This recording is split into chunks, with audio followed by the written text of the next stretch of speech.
My daughter abandoned her autistic son until he built a $3.02 app. Then she showed up with a lawyer. The first time my grandson spoke, he didn't use words. He was 6 years old, barefoot on my kitchen tiles, lining up toy cars with quiet, deliberate care. Outside, the world was noisy and unkind, full of teachers who said he was difficult, strangers who stared too long, and a mother who had already decided he was a burden she hadn't signed up for.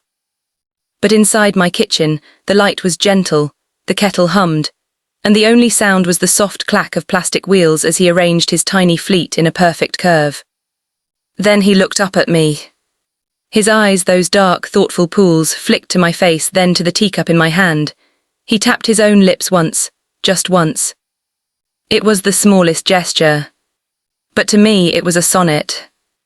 Because my grandson, Noah, had never pointed at anything before, never asked, never reached for comfort or connection.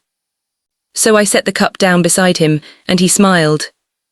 That was how Noah spoke, quietly, carefully, like the world was made of glass and he feared breaking it.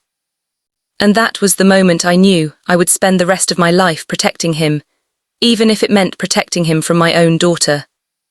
My daughter, Melissa, had loved Noah once, or at least she loved the idea of him. The Instagram-filtered baby with soft socks and ultrasound photos taped to the fridge. She was 24 and restless, a creature of parties and weekend plans. Motherhood did not smooth her edges, it scraped them raw. When the diagnosis came, autism spectrum disorder, she took the paper from the doctor like it was a bill she couldn't afford to pay. "He'll grow out of it, right?" she said. The doctor shook his head gently. "He'll grow," he said, "but differently." Different to Melissa meant wrong.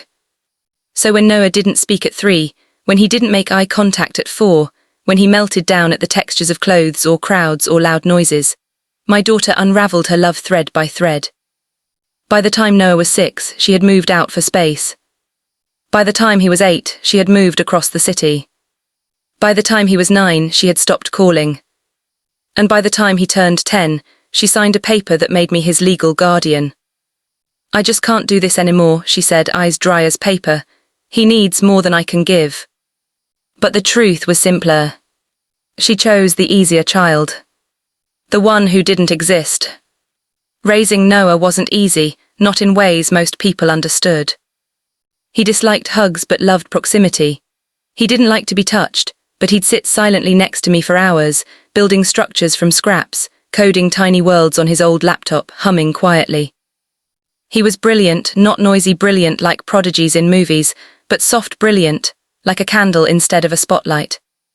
He learned programming before he learned conversation. He noticed patterns before he noticed people. He once told me, in the halting, careful speech he grew into over years of therapy and patient silence, "Grandma, people are confusing, but numbers are kind." And so numbers became his friends. Lines of code, his language. He built small things at first, puzzle generators, visual planners, little sensory-friendly games. But then one night, at 15 years old, he padded into the living room barefoot, laptop hugged to his chest. "I want to show you something," he said. What he showed me would change everything. The app was simple on the surface. Bright, calm, quiet. No flashing colors, no loud sounds, no overwhelming buttons, just a clean interface with customizable features, reminders, routines, calming exercises, communication tools. A digital companion built with the empathy of someone who knew what it felt like to be overwhelmed by the world. "What is it?" I whispered. "It's," he hesitated, "for people like me." And then, after a pause, "So they don't feel alone." We spent months refining it. He coded. I researched. He tested. I emailed therapists, teachers, parents, specialists. We made a website, we launched quietly. And then the world, the same world that had misunderstood him, opened its arms. Downloads surged. Articles were written. Investors called. And one day, a calm-voiced lawyer said a number that made my hands tremble against the phone. $3.2 million valuation. I cried that night not for the money, but for the recognition. For my grandson who had been called broken, difficult, strange, now seen as brilliant, compassionate, visionary. I thought the story would end there with healing. But fate loves sharp turns. Because the money didn't just attract investors. It attracted his mother. She arrived in a black car, sleek, expensive, dramatic, like guilt wearing designer heels. I opened the door and time rewound to when she was a child with tangled hair and skinned knees. Except now she wore lipstick and carried a leather handbag, and behind her stood a man in a tailored suit holding a briefcase. "Mom," she said, voice too bright, "we need to talk." Noah was upstairs, headphones on, coding quietly. My heart thudded. "About what?" "About my son," she said. The words hit like stones. My son. The same boy she hadn't seen in 5 years. The lawyer stepped forward. "Ms. Carter, my client is seeking restoration of parental rights and a share of financial assets obtained during the period in which minor intellectual property." "Stop talking," I snapped. He blinked. Melissa placed a hand on his arm. "Mom, be reasonable. He's still legally my child. I just needed help back then." "You abandoned him." "I did not abandon. You signed guardianship papers and disappeared." She flinched, but only slightly. "I wasn't in a good place," she said, softening her voice the way selfish people do when they want something. "But I'm better now. I want to be in his life. And it's only fair that as his parent I benefit from what we created." I whispered. "You wouldn't understand," she snapped back. "You're old, you don't get how things work." But she was wrong. I understood perfectly. This wasn't about motherhood. This was about money.